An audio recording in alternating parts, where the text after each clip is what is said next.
Okay, I'm going to start now.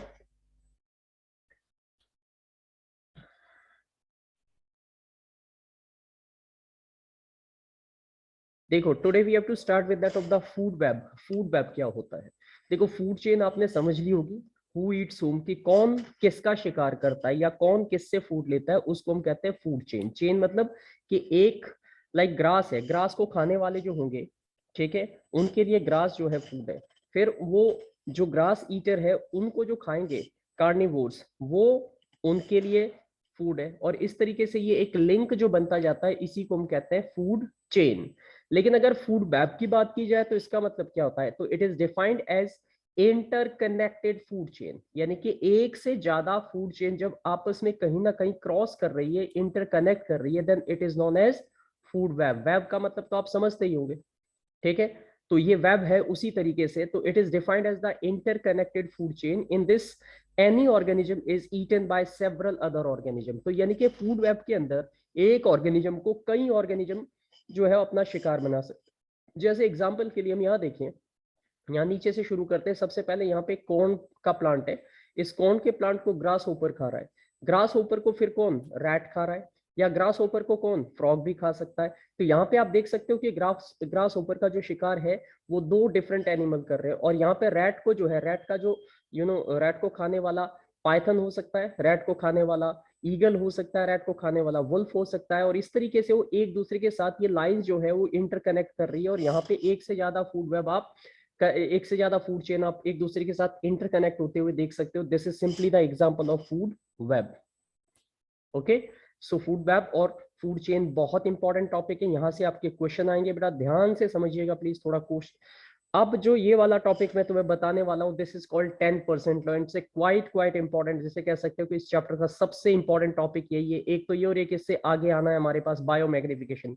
ये दो topic तो जितना अच्छे से हो सके सुन लीजिएगा और समझ लीजिएगा, because they are going to give you the question definitely. So according to, देखो 10% लॉ क्या है? तो आप लिखोगे, क्वेश्चन आएगा what do you mean by 10% law या स्टेट द 10% लॉ। तो सिंपल सा पॉइंट है, according to it the energy that get transferred at each trophic level is only 10% of the energy available at the previous level. इसका मतलब हुआ कि जिसके पास, जैसे सन से अगर सपोज करो प्लांट को जो एनर्जी मिली, ठीक है, वो सपोज कि हमने 10 जूल एनर्जी मिली, क्योंकि सन जो है सबसे बड़ा सोर्स ऑफ एनर्जी है। और उससे जो एनर्जी डायरेक्टली लेते हैं वो लेते हैं प्लांट्स। तो प्लांट को सबसे ज्यादा एनर्जी मिलती है, सपोज उनको 10 जूल एनर्जी मिली। आप पिक पे देखते रहिए नीचे, 10 joule energy available at the food, that is for the producer. अब प्रोड्यूसर को जो है वो सपोज कीजिए इन प्लांट को खाने वाले अगला जो ऑर्गेनिज्म है वो हार्बीवोर है। अब वो हर्बीवोर डीर हो सकता है, कुछ भी हो सकता है। तो हम ये मान के चलेंगे कि अगर यहाँ पे 10% लॉ लगाते हैं, तो अगर हम 10 जूल का 10% निकालेंगे तो 1 जूल आएगा। और 1 जूल एनर्जी जो है वो ट्रांसफर होगी किसको? हार्बीवोर को। अब अगर हम यहाँ से आगे देखें तो 1 जूल का 10% अगर आप निकालेंगे तो ये बन जाएगा 0.1 जूल एनर्जी जो है वो कार्निवोर को मिलेगी, जो उस डीर को खा रहा है। और इस तरीके से आप देख सकते हो कि लगातार 10% लॉ के बेस पे 10% एनर्जी का शिफ्ट हो रहा है to the next trophic level. And here you can simply understand that energy level जो है वो घटता चला जाता है जैसे जैसे ट्रॉपिक लेवल बढ़ते हैं। जैसे अगर आप यहाँ पे इस फिगर पे देखें तो यहाँ पे 1000 joule of light energy sun से आई।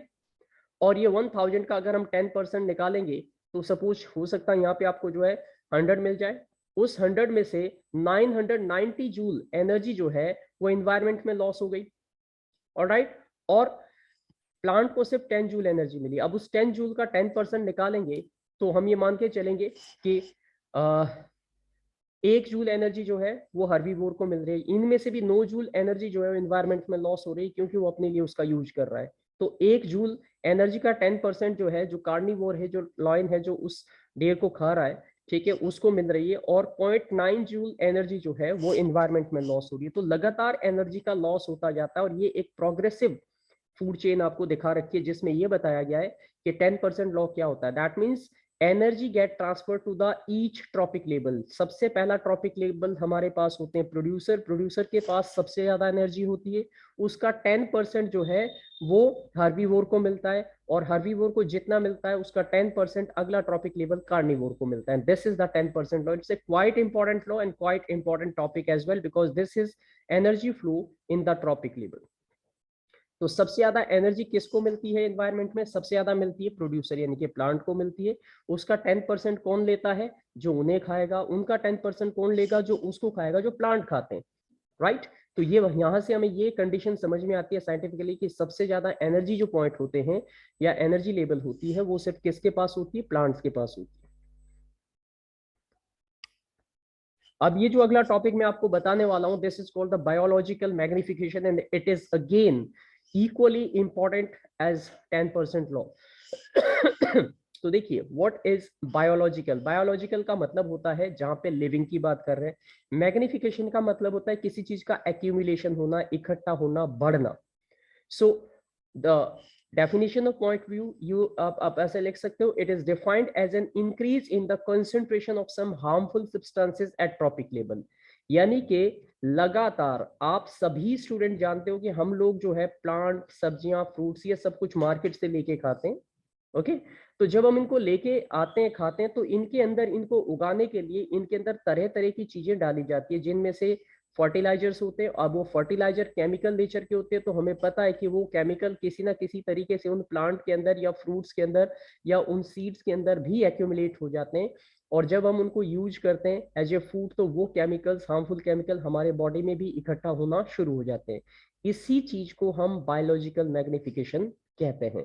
सो सिंपली आप लिखोगे an increase in the concentration, मतलब अमाउंट ऑफ समथिंग, ठीक है। और यहाँ पे अमाउंट ऑफ समथिंग क्या है? Harmful substances at trophic level. तो हर ट्रॉपिक लेवल में, जैसे मान लो प्लांट के अंदर जो केमिकल थे, प्लांट को खाया किसने? हार्बीवोर्स ने खाया, घास खाने वाले एनिमल ने खाया, तो वो केमिकल उनमें शिफ्ट हो गए। अब उनको जो खाएगा तो उनमें शिफ्ट होंगे। इस तरीके से लगातार ये हार्मफुल सब्सटेंसेस का जो कंसेंट्रेशन है वो हमारी बॉडी में एक्यूमुलेट, इकट्ठा होता रहता है, जिससे हमारे बॉडी के अंदर हार्मफुल इफेक्ट होते हैं। कैंसर या जितनी भी तरीके की जो बीमारियां हैं वो ऐसी चीजों की वजह से होती है जो हमारी बॉडी की रिक्वायरमेंट नहीं है, लेकिन हम उन्हें अपनी बॉडी में पहुंचा देते हैं। Got it? Sometimes these harmful chemical may enter into food chain, और ये ऐसे ही हार्मफुल केमिकल जब हमारे फूड चेन का हिस्सा बनते हैं, तो it is surprising to know that each step the concentration keep on increasing. तो ये हार्मफुल केमिकल जो है लगातार एक से दूसरे ट्रॉपिक लेवल में बढ़ते रहते हैं, और जो एनिमल्स हैं या प्लांट है उनकी बॉडी के अंदर इन हार्मफुल सब्सटेंसेस की वजह से काफी सारी कॉम्प्लिकेशंस आती है। जैसे हम यहाँ पे एक पिक्चर देखिए, आप यहाँ पे डायग्राम देखिए राइट साइड में, यहाँ पे वाटर की अगर हम बात करें तो वाटर के अंदर लगभग दिस मच, काफी ज्यादा है, 0 पॉइंट, और मेरे ख्याल से 4 या 5 जीरो के बाद फिर 3 ppm। ppm की फुल फॉर्म आपको याद रखनी है, पार्ट्स पर मिलियन। इतना वाटर के अंदर जो है एक्यूमुलेशन होता है। अब जो जू प्लैंकटन होते हैं, पानी में रहने वाले जो एनिमल्स होते हैं, जब वो इस केमिकल रिच वाटर का यूज करते हैं तो 0.04 ppm जो है उनकी बॉडी में एक्यूमुलेट, यानी कि ऐसे हार्मफुल सब्सटेंसेस उस पानी के थ्रू पहुंचते हैं। और फिर उन जू प्लैंकटन यानी कि उन सी एनिमल को खाने वाले जो एनिमल्स होते हैं, जैसे स्मॉल फिश है, ठीक है, या लार्ज फिश है, फिर जब वो उन छोटे छोटे प्लांट्स को जो कि पानी में उगते हैं, जू प्लैंकटन उन्हीं को कहते हैं, उनको जब वो ईट करते हैं तो उनकी बॉडी में 0.5 ppm का जो है स्मॉल रेशो कलेक्ट होना शुरू हो जाता है। फिर उन स्मॉल फिश को बड़ी फिश जब खाती है तो उनके पास 2 ppm उनके बॉडी में उसका एक्यूमुलेशन है कि हार्मफुल सब्सटेंसेस एक्यूमुलेट हो रहे हैं। और इन बड़ी फिश का शिकार जब बड़े फिश ईटिंग बर्ड जो होते हैं वो करना शुरू करते हैं, तो उनकी बॉडी में 25 ppm जो है वो ये केमिकल, क्योंकि यहाँ पे ये ट्रॉपिक लेवल में चीजें बढ़ रही है, एनर्जी लेवल घट रहा है, तो याद रखना बायोलॉजिकल मैग्निफिकेशन के अकॉर्डिंग जो हार्मफुल सब्सटेंसेस का एक्यूमुलेशन है वो बढ़ता चला जाता है। ये समझ लो कि ये जो जू प्लैंकटन थे ये भी कुछ हार्मफुल सब्सटेंस अपनी बॉडी में बनाएंगे, प्लस में कुछ पानी से आए थे, तो बढ़ गया ना अमाउंट। जब ये अगली स्मॉल फिश से खा रही है तो उनका अपने भी केमिकल हार्मफुल सब्सटेंसेस उनकी बॉडी में डेवलप होंगे, प्लस में उन्होंने कुछ लिए तो वो बढ़ गया वहां पे। उससे बड़े को जब जाएगा तो वो और ज्यादा क्वांटिटी उस हार्मफुल सब्सटेंस की बॉडी में एक्यूमुलेट हो जाएगी। और ऐसे जैसे जैसे ट्रॉपिक लेवल अप कर रहा है, ये बायोलॉजिकल मैग्निफिकेशन का जो हार्मफुल सब्सटेंसेस का जो कॉन्सेंट्रेशन है वो बॉडी में बढ़ रहा है। तो आप सब, हम सब ये जानते हैं, थोड़े टाइम पहले राजस्थान से ऐसी खबरें आई थी जहां पे पता चला था कि वहां पे 12 से 14 साल के बच्चों के अंदर जो है कैंसर, ठीक है, या कह लीजिए अचानक से ब्रेन डेड होने की सिचुएशन आने लगी थी, और उन सब चीजों के पीछे स्टडीज जब रिवील हुई तो पता चला कि यहाँ पे वहां पे जो लोग खा रहे हैं, जो फसलें उगा रहे हैं, उसके अंदर वो जो पानी जमीन के नीचे से निकालते हैं, उस जमीन के नीचे के पानी के अंदर बहुत ही हार्मफुल सब्सटेंसेस है, क्योंकि वो सारा पानी फैक्ट्री से रिस्क के नीचे जाता है, एंड दैट इज वाई उनमें काफी कॉम्प्लिकेशंस हो गई थी। तो ये बायोलॉजिकल मैग्निफिकेशन इस तरीके से एनवायरमेंट में बढ़ती। याद रखना, मैंने आपको topic label, biological magnification, food chain, food web और 10% लॉ, ये टॉपिक तुम्हारे इस चैप्टर के सबसे ज्यादा फेवरेट और सबसे ज्यादा इंपॉर्टेंट टॉपिक है। अब अगला जो टॉपिक मैं आपको बताने वाला हूं बेटा, वो है ओजोन। ओजोन जो है वो एक तरीके का ऑक्सीजन का ही कॉम्बिनेशन है। जब O2 मॉलिक्यूल एक और ऑक्सीजन एटम के साथ कंबाइन करता है, ठीक है, तो O3 बनता है, और उसी O3 को हम ओजोन कहते हैं। ये ओजोन हमारे लिए डायरेक्टली हार्मफुल है। अगर इस गैस में हम थोड़ी देर भी रहे तो शायद हम मर जाएंगे, because it's really very poisonous by nature. But प्रकृति हर चीज को बैलेंस करना जानती है। ये जो ओजोन है अर्थ के एटमॉस्फेयर में लोअर लेवल पे कभी नहीं बनती, ये हायर लेवल पे, अपर लेवल में जो है जाके बनती है, और ये स्ट्रेटोस्फेयर के अपर रीजन में तैयार होती है। इस वजह से ये हमारे लिए कोई हार्म नहीं करती, बट हाँ हमें प्रोटेक्ट जरूर करती है, क्योंकि ये ओजोन लेयर जो है ये एक ऐसी लेयर है जिसमें से जब अल्ट्रावायलेट रेडिएशन, सन की जो रेज होती है उसमें अल्ट्रावायलेट रेडिएशन है, वो उसमें से जब पास होती है तो फिल्टर हो जाती है। फिल्टर मतलब उन अल्ट्रावायलेट रेडिएशन को ये ओजोन लेयर एब्जॉर्ब कर लेती है और वो धरती तक नहीं पहुंचती, जिसकी वजह से जो लाइफ है अर्थ के ऊपर, सरफेस के ऊपर, उनको इनका कोई भी हार्मफुल इम्पैक्ट नहीं मिल पाता, क्योंकि ये अल्ट्रावायलेट रेडिएशन इतनी खतरनाक है कि अगर ये आपकी आंखों में एंटर करेगी तो बेटा आपकी रेटिना को डैमेज कर देगी, अगर आपके स्किन पे पड़ेगी तो आपकी स्किन की डेड सेल्स को डेड कर देगी। तो they are really dangerous, and that's why ozone layer is protecting all the form of living on the earth. अब यहाँ पे जो लिखा है वो भी सुन लीजिए। So what is ozone? आप बोलेंगे it is a molecule of 3 oxygen atom, that is O3, and this is present in stratosphere. अर्थ के 4 लेयर आपने पढ़े थे, उनमें से ये स्ट्रेटोस्फीयर वाले लेयर में है, and that is a layer of the atmosphere. Ozone is formed when UV की फुल फॉर्म होती है ultraviolet rays in upper atmosphere split oxygen atom, that is. तो जब ये अपर एटमोस्फेयर में ऑक्सीजन के साथ इंटरेक्ट करती है तो ऑक्सीजन को स्प्लिट करके O और O2 के साथ कंबाइन करके एक नई लेयर बनती है, एक नया मॉलिक्यूल बनता है O3, और वो O3 इन अल्ट्रावायलेट रेडिएशन को क्या कर लेता है, एब्जॉर्ब कर लेता है, सरफेस ऑफ द अर्थ पे आने से रोकता है। तो ये तो हो गया ओजोन के बारे में। अब इसकी इंपॉर्टेंस मैंने आपको ऑलरेडी बता दी है, फिर भी हम बात करते हैं आगे इसके बारे में। देखिए ये अगर आप ध्यान से स्किन देख पा रहे हो बेटा, लुक एट द स्किन, ये पिक में स्किन देखो, ये ओजोन लेयर के बुरे प्रभाव है, स्किन के ये हाल हो जाएंगे अगर ये अल्ट्रावायलेट रेडिएशन जो है, अगर हमारी ओजोन हमारी हेल्प ना करे या ओजोन ना प्रेजेंट हो, तो look at the body of this people and you can see कि इनकी क्या सिचुएशन है, स्किन कैसे बर्न हो गई है, ठीक है। तो ये फीमेल जो आपको दिखाई दे रही है, जितनी बॉडी पे कपड़े थे उतने में तो ये व्हाइट है, और जो हिस्सा नेकेड था, ओपन था, उस पूरे पे रेडनेस हो चुकी है। तो this is the deadly impact of ultraviolet radiation. So ozone protect us from the ultraviolet radiation, as it doesn't allow the ultraviolet rays to enter into the atmospheres या earth atmosphere, that if enter into the earth atmosphere they may harm us in many way। ये सिर्फ इंसानों पे बुरा असर नहीं डालेगी, हर animal पे, हर लिविंग पे, उसमें प्लांट्स भी इंक्लूड है। प्लांट में फोटोसिंथेसिस नहीं होगी क्योंकि उसकी सारी की सारी क्लोरोफिल सेल डेड हो जाएगी। सो अब इसके हार्मफुल जो इम्पैक्ट आते हैं वो मैं आपको बताने वाला हूँ, ध्यान से सुनिएगा। ये 2 नंबर में, 1 नंबर में क्वेश्चन जरूर होगा आपका। दे में rise the temperature of the earth. अगर ये अल्ट्रावायलेट रेडिएशन धरती पर पहुंचती है, एटमॉस्फेयर में एंटर कर जाती है अंदर, तो ये हमारे अर्थ के टेम्परेचर को बढ़ा सकती है एटमॉस्फेयर के, जिसकी वजह से ग्लोबल वार्मिंग और होगी। पहला पॉइंट। दूसरा point, it can cause global warming, जो मैंने ऑलरेडी आपको बता दिया। It may cause skin disorder, as you can see in the pictures, skin disorders हो जाएंगे, स्किन बर्न होने शुरू हो जाएंगे। And it can cause eye disorder, जो मैंने आपको बताया कि हमारे आई की रेटिना को डैमेज कर देगी, एंड मैनी मोर। और ऐसे ही बहुत सारे बहुत ही खतरनाक सी समस्याएं और भी हो सकती है। तो it is something you can say कि ओजोन हमारे लिए एक बहुत बड़ा वरदान है, और इस वजह से हम धरती पर सरवाइव कर सकते हैं। बट अनफॉर्चुनेटली हमारे एनवायरनमेंट को जो नुकसान हो रहा है उसकी वजह से ओजोन डिप्लीशन हो रहा है। डिप्लीशन मतलब ये ओजोन लेयर की जो थिकनेस है वो लगातार घट रही है। तो the thinning of the ozone layer by air pollutant is called ozone depletion. लगातार एयर पॉल्यूटेंट, जो एयर के अंदर पॉल्यूशन हो रहा है, फैक्ट्रीज या हार्मफुल चीजें जो धरती से एयर में जाती है, उनकी वजह से इनमें ज्यादातर क्लोरोफ्लोरोकार्बन है जिनको सीएफसी कहा जाता है। और ये क्लोरोफ्लोरोकार्बन जो है, जितने भी कूलेंट होते हैं, कूलिंग सिस्टम जो हमारे धरती पर लगे हुए हैं, जिसमें रेफ्रिजरेटर है, हमारे एयर कंडीशनर है, उनके अंदर जो कूलिंग गैस यूज की जाती है, उनमें ये क्लोरोफ्लोरोकार्बन होते हैं, जो कि अपर एटमोस्फेयर में जाने के बाद ओजोन के साथ रिएक्ट करते हैं और उसके मॉलिक्यूल्स को तोड़ने लगते हैं, जिसकी वजह से ओजोन की जो लेयर है वो लगातार डिप्लीट हो रही है। So that is what we call ozone depletion. The thinning of the ozone layer by air pollutant is called the ozone depletion. And for this, some synthetic chemicals, नाम याद रखिएगा कि ओजोन डिप्लीशन के क्या causes है। तो first of all you have to remember this chlorofluorocarbon, जिनको short में CFC कहा जाता है, that are used in the refrigerant, air conditioner, etc. and ये जैसे ही एटमोस्फेयर में पहुंचते हैं, ये ओजोन के साथ रिएक्ट करके उसके मॉलिक्यूल को तोड़ने लगते हैं और वापस ऑक्सीजन में कन्वर्ट करते हैं। That is how we can say that ozone layer is constantly depleting. अब मॉन्ट्रियल प्रोटोकॉल, ये एक ऐसा प्रोटोकॉल है, प्रोटोकॉल मतलब एक तरीके की कंडीशंस जिनको सबको फॉलो करना पड़ता है, एंड इट्स ऑल पूरे वर्ल्ड में, बिकॉज ये यूनाइटेड नेशन जो ऑर्गेनाइजेशन है उनका एक विंग है जिसको UNEP कहते हैं। UNEP की full form United Nations environmental program है। तो अब ये पॉइंट बड़े ध्यान से सुनना, बिकॉज मैंने आपको कहा कि जहां पे हमने शुरू किया था, कहां से, फूड चेन से लेके, और अभी तक जितनी बातें मैंने बताई है, all are must to do and must to understand topics, because you are going to get 5 marks question out of all these topics. So remember, तो बताता हूं आपको मॉन्ट्रियल प्रोटोकॉल क्या होता है। It is agreement made by the industrialized nation to freeze the production of CFCs। यानी कि ये एक एग्रीमेंट था, एग्रीमेंट मतलब एक समझौता।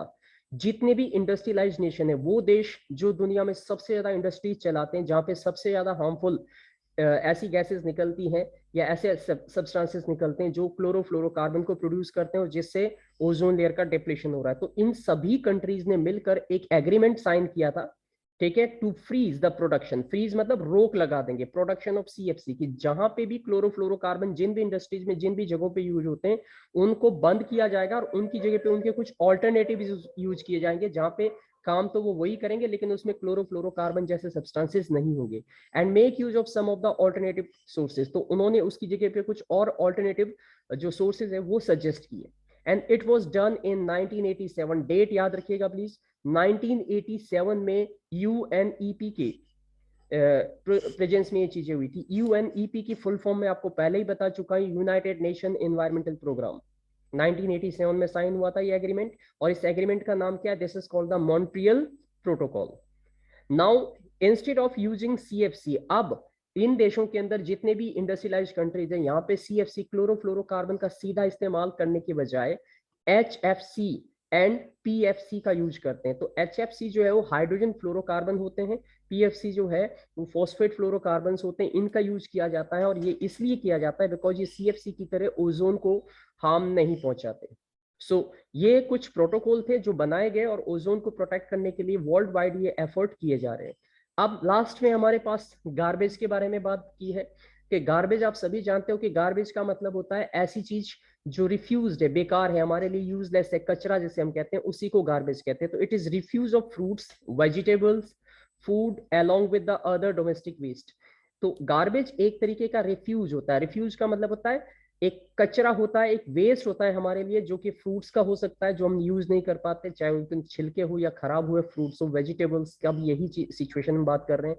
और फूड के वो हिस्से जो हम एज ए फूड यूज नहीं कर पाते, वो एक वेस्ट का रूप ले लेता है। Alright, and these are considered as the waste and there are certain methods for disposing the waste in right way. तो उसके लिए कुछ तरीके हैं। तो गार्बेज डिस्पोज करने के मेथड आपसे पूछे जा सकते हैं। अब ये चैप्टर इंपॉर्टेंट क्यों है? क्योंकि आप सभी लोग एजुकेटेड पर्सन हो, पढ़े लिखे बच्चे हो, तो आपको सही और गलत चीजों का एक्चुअल नॉलेज होना चाहिए। दैट्स वाई इस चैप्टर को 5 मार्क्स का जो है वेटेज दिया गया है कि आप इन चीजों के बारे में बिल्कुल सीरियसली अवेयर रहें। तो अब कैसे हम वेस्ट डिस्पोजिंग के मेथड कौन कौन से हैं? लैंडफिल है कि ऐसी जगह, ऐसी जमीन जो जहां पे गहराई है उसको भरना, वहां पे कचरा डाला जाता है ताकि वो जमीन फिलअप हो जाए और धीरे धीरे वो जितने भी ये गार्बेज होता है, ये कैसा गार्बेज होता है? बायोडिग्रेडेबल है। तो ये जब डिग्रेड होगा तो वो सॉइल वहां पे फर्टाइल हो जाएगी। प्रिपरेशन ऑफ द कंपोस्ट, कुछ लोग कंपोस्ट बनाते हैं, यानी कि इससे खाद बनाते हैं, गड्ढे खोद के उनमें डालते हैं और उसके बाद इसे सड़ने के लिए छोड़ते हैं। आफ्टर दैट कुछ टाइम के बाद, आफ्टर 2 to 3 मंथ, ये एक कंपोस्ट का रूप ले लेते हैं। एंड और क्या मेथड है हमारे पास, बर्न एट हाई टेम्परेचर। कई बार कुछ लोग जो है इस वेस्ट को क्या करते हैं, जलाते हैं। जैसे आपने देखा होगा कि जब गेहूं की खेती या धान की खेती होती है तो पंजाब और हरियाणा में जो है सर्दियों का मौसम हमारे दिल्ली में आने वाला होता है, उस टाइम पे वहां पे वो खेतों में वो पराली जलाते हैं जिससे पॉल्यूशन बढ़ता है। तो that is one of the point. Production of the biogas and manure, या सबसे बढ़िया तरीका है कि इस गार्बेज का इस्तेमाल करके हम बायोगैस बनाने में और मैन्योर्स बनाने में करें, that could be the best option. तो ये कुछ सजेस्टिव मेजर्स है कि हम किस तरीके से गार्बेज को सही तरीके से डिस्पोज ऑफ कर सकते हैं। ठीक है, अब हमारे पास कुछ क्वेश्चंस हैं, लेट्स उनके बारे में भी जान लेते हैं। Why some substances are biodegradable and some are non biodegradable. तो बड़ा सीधा सा आंसर है, due to the reason that some substances can be degraded by the enzyme because they are biotic in nature, जबकि कुछ ऐसे होते हैं which are chemical by nature so they can not be degraded, मतलब उनको decompose करना जो है संभव नहीं होता है इन ऑर्गेनिज्म के लिए। ठीक है, अब अगले पॉइंट पे अगले क्वेश्चन पे क्वेश्चन नंबर 2 है, give any two ways in which non biodegradable substances can effect the environment. ऐसे दो तरीके आपको बताने हैं जहां पे हम नॉन बायोडिग्रेडेबल सब्सटेंसेस को जो है वो हमारे एनवायरनमेंट में हार्म होता हुआ देखते हैं। तो non biodegradable substances can create pollution. अब अगर इनको हम सॉइल में डालेंगे तो ये सॉइल का पॉल्यूशन करेंगे, पानी में डालेंगे तो वाटर पॉल्यूशन करेंगे, बिकॉज वो जब वहां पे केमिकल नेचर रिलीज करेंगे तो उससे फाउल स्मेल आती है। They act as the breeding ground for many diseases. उनकी वजह से कई सारी बीमारियों का खतरा हमारे चारों तरफ बढ़ जाता है, and that is how you can see कि this is really dangerous. What are trophic label? तो मैंने आपको बताया था, they are the various steps in the food chain at which the transfer of energy takes place। तो यानी कि ये फूड चेन के वो हिस्से होते हैं जिसमें एनर्जी लेवल में हम देखते हैं कि सबसे नीचे ट्रायंगुलर शेप की चीज बनती है, जिसमें सबसे नीचे का बेस पार्ट जो है वो क्या होता है, उसमें सारे के सारे आपके कौन से आते हैं, प्रोड्यूसर आते हैं। दूसरे लेवल पे आपके पास जो है प्राइमरी कंज्यूमर आते हैं, फिर सेकेंडरी कंज्यूमर आते हैं, फिर टर्सरी। तो मैक्सिमम 4 या 5 ट्रॉपिक लेवल होते हैं, और ट्रॉपिक लेवल में जैसे जैसे टॉप पोजिशन आनी शुरू होती है एनर्जी लेवल डाउन हो जाता है।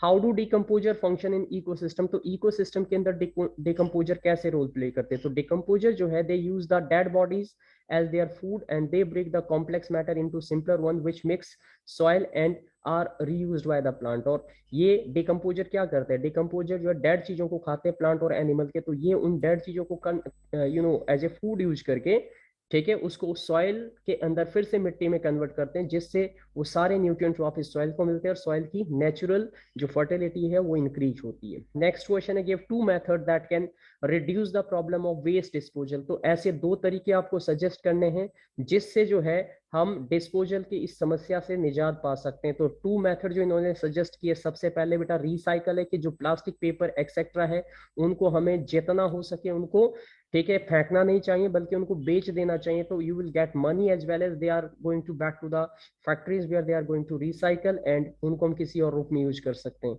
या फिर क्या है, डंपिंग करना, waste can't dump in the pits can use as manure. तो अगर वो बायोडिग्रेडेबल मटेरियल है तो हम उनको क्या कर सकते हैं, डंपिंग करके उनसे मेन्योर बना सकते हैं, या फिर हम क्या कर सकते हैं, रीयूज भी कर सकते हैं। तो ऐसे कई मेथड्स आप यहाँ पे जो है सजेस्ट कर सकते हो। तो यहाँ पे ये चैप्टर हमारा यहाँ पे एंड हो जाता है, ठीक है। और होपफुली मैंने आपको जितना हो सकता था उस लेवल पे समझाने की कोशिश की है। अगर आप ध्यान से सुनोगे, इसके बाद मैं इस चैप्टर के नोट्स आज भेज दूंगा। एनसीईआरटी वाले जो सीबीएसई के हमारे हैं, आप उन्हें कंप्लीट किया, ऑलरेडी भेज चुका हूँ। व्हाट डू यू थिंक, भेजे हुए? ठीक, जितना हो सकता है चीजों को समझने की कोशिश करें एंड रिपीटेडली पढ़ें। एनसीईआरटी के बुक के अंदर के हर एक पॉइंट को क्लियर करें, समझे उसे, बिकॉज आपके ज्यादातर जो क्वेश्चन है वो एनसीईआरटी से ही बनेंगे, लेकिन वो बनेंगे इस तरीके say that you have knowledge properly. अगर आपको सही से एनसीईआरटी को समझने की नॉलेज है, आपने प्रॉपरली हर एक बात को सीखने की कोशिश की है, देन डेफिनेटली आपको प्रॉब्लम नहीं होगी। And I am telling you 99% question NCERT से ही निकलते हैं, लेकिन टेक्निकली उनको थोड़ा सा मॉडिफाई किया जाता है, and that is the point कि आपको वो नॉलेज होनी चाहिए कि आप उस मॉडिफिकेशन को सीख पाए, समझ पाए। तो अगर आप थोड़ा सा कोऑर्डिनेट करोगे तो definitely you are going to get good marks as